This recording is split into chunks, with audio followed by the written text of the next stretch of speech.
While my visit to the Rostov nuclear power plant in Russia may have soothed fears over Russia's nuclear capabilities, some critics say history is against a smooth rollout of nuclear power.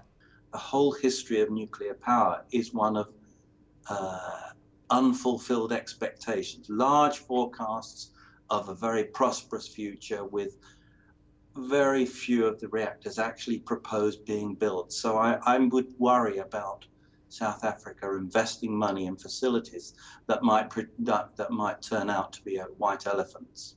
Renewable energy expert Kevin James of GCQ Africa said nuclear was not the answer for South Africa. We know that nuclear procurement and nuclear power generation has got a huge and long lead time and is steeped in budget overruns, time overruns. So realistically, we're not going to see any of this capacity installed before 2030 at best. So I think as a solution to our energy crisis and as a solution to providing us with sufficient installed capacity, base load, 24/7 energy power generation, I do not think that this is actually what we require right now. We have, through the last couple of years, since 2011, since the beginning of the Renewable Energy Independent Power Producer Program, where independent power producers have been called on to provide renewable energy, wind energy, solar energy, CSP energy, and biomass energy.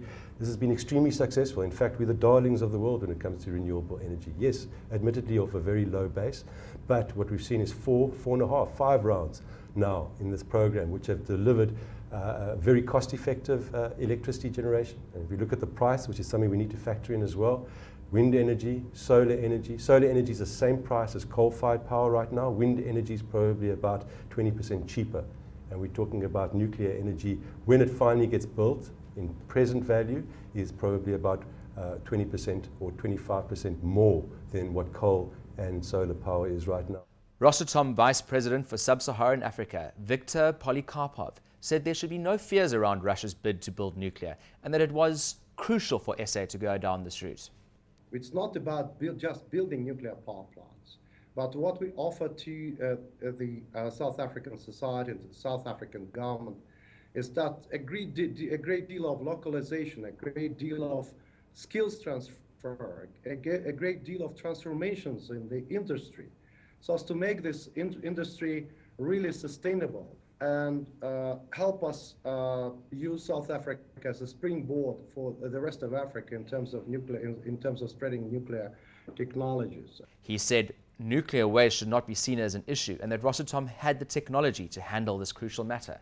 This is the only industry that deals with waste in general and with nuclear waste in particular, because it requires some special treatment. And Rosatom has a lot of experience, a lot of practices, and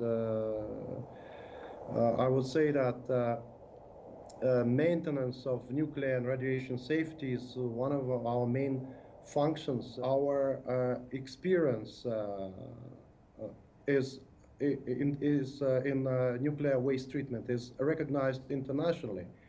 The nuclear advocates will say we need nuclear energy to handle an ever-increasing baseload, while environmentalists like David LePage of Fossil Free South Africa believe there are other routes. Baseload power that people talk about so often is not a function of a particular type of energy.